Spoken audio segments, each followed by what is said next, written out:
Pengukuran waktu kerja pada perusahaan. Kelompok 5 yang beranggotakan Gugus Gunawan Alhamda, Unggul Asajat, Muhammad Risa Basan, Denis Luki Aditya.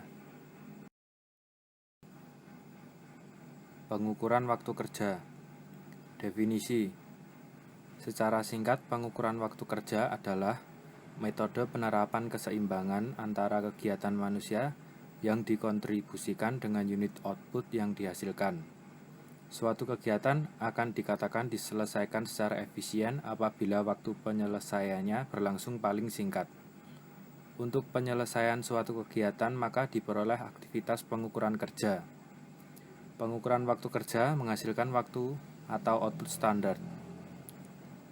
Sri Tomo Wingjo Subroto 2006 169. Waktu standar.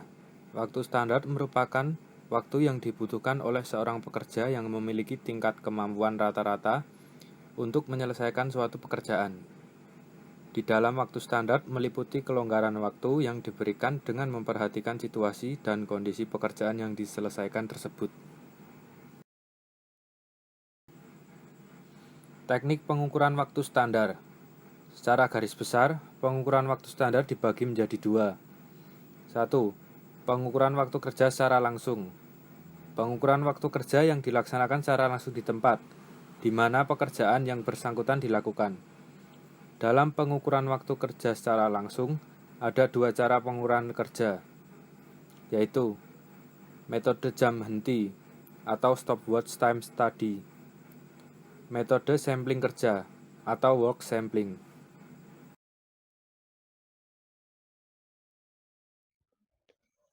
Yang kedua, pengukuran waktu kerja secara tidak langsung. Pengukuran waktu kerja secara tidak langsung dilaksanakan dengan cara melakukan perhitungan waktu kerja tanpa si pengamat datang ke tempat pekerjaan yang hendak diukur.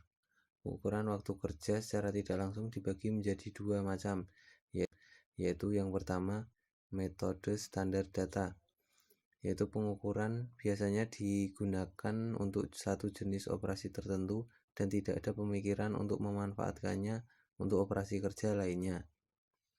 Yang kedua, metode data waktu gerakan, yaitu data waktu dan prosedur sistematik dengan menganalisa dan membagi-bagi setiap operasi kerja yang dilaksanakan oleh operator ke dalam gerakan-gerakan anggota tubuh, kemudian menetapkan nilai masing-masing berdasarkan waktu yang ada.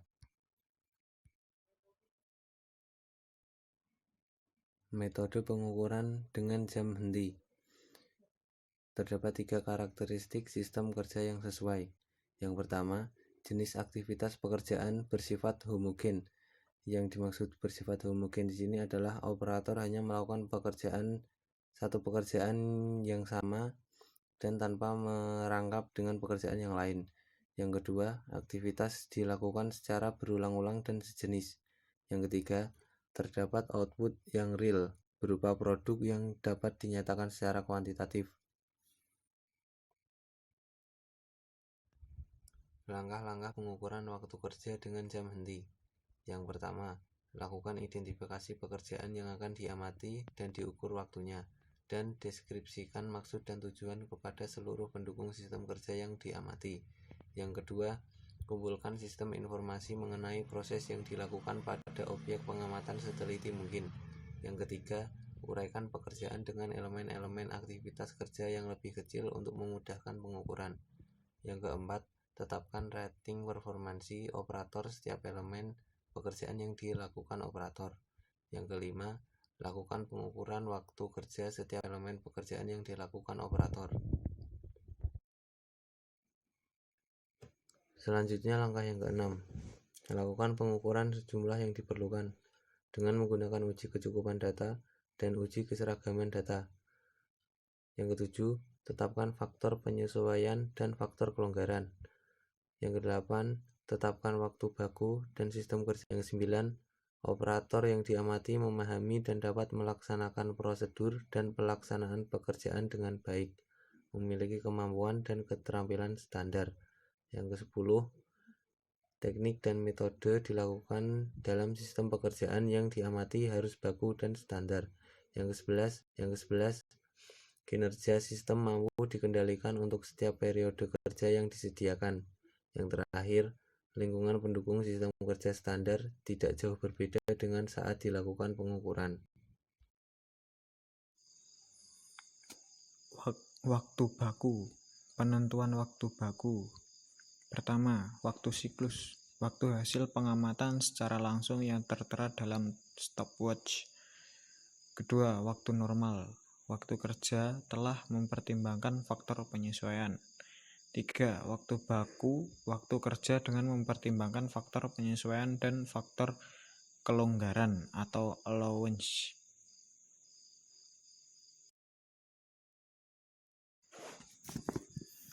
Manfaat waktu baku. Pertama, penjadwalan produksi. Kedua, perencanaan kebutuhan tenaga kerja. Ketiga, perencanaan sistem kompensasi. Keempat, menunjukkan kemampuan pekerja berproduksi. Terakhir, mengetahui besaran-besaran performansi sistem kerja berdasar data produksi aktual.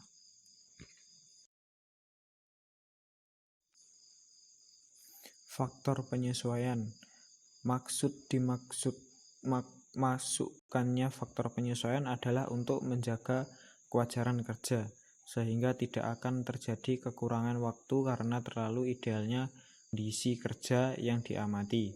Faktor penyesuaian dalam pengukuran waktu kerja dibutuhkan untuk menentukan waktu normal dari operator yang berada dalam kerja tertentu.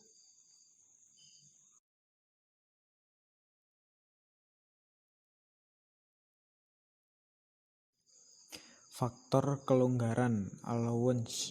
Pemberian kelonggaran ini dimaksudkan untuk memberi kesempatan kepada operator untuk melakukan hal-hal yang harus dilakukannya, sehingga waktu baku yang diperoleh dapat dikatakan data waktu kerja yang lengkap dan mewakili sistem kerja yang diamati.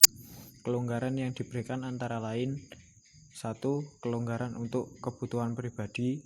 2. Kelonggaran untuk menghilangkan rasa lelah atau fatigue. 3. Kelonggaran yang tidak dapat dihindarkan. Kurva belajar. Kurva belajar menunjukkan tingkat penguasaan operator terhadap pekerja yang dilakukannya. Kondisi dan metode kerja sudah distandarkan. Kurva belajar ini penting untuk diketahui dalam melakukan pengukuran waktu kerja. Pengukuran kerja dilakukan pada keadaan operator sudah terlatih dan menguasai dengan baik metode bekerja yang dilakukannya. Tingkat penguasaan ini dapat dilihat dari kurva belajar. Perumusan matematis dari kurva belajar adalah sebagai berikut.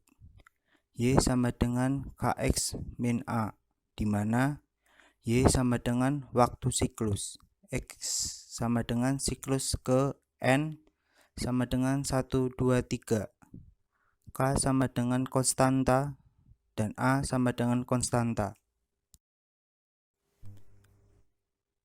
Westinghouse. Cara Westinghouse mengarahkan penilaian pada 4 faktor yang dianggap menentukan kewajaran dan ketidakwajaran dalam bekerja, yaitu keterampilan, usaha, kondisi kerja, dan konsistensi. Setiap faktor terbagi dalam kelas-kelas dengan nilai masing-masing. Untuk keperluan penyesuaian, keterampilan dibagi 6 kelas sebagai berikut.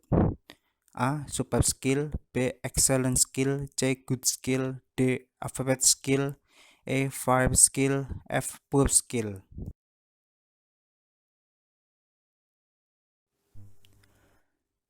Untuk usaha, cara Westinghouse membagi juga atas kelas-kelas. Yang dimaksudkan dengan usaha di sini adalah kesungguhan yang ditunjukkan atau diberikan operator ketika melakukan pekerjaannya. Berikut ada 6 kelas usaha. A. Excessive effort. B. Excellent effort. C. Good effort. D. Perfect effort. E. Fair effort. F. Poor effort.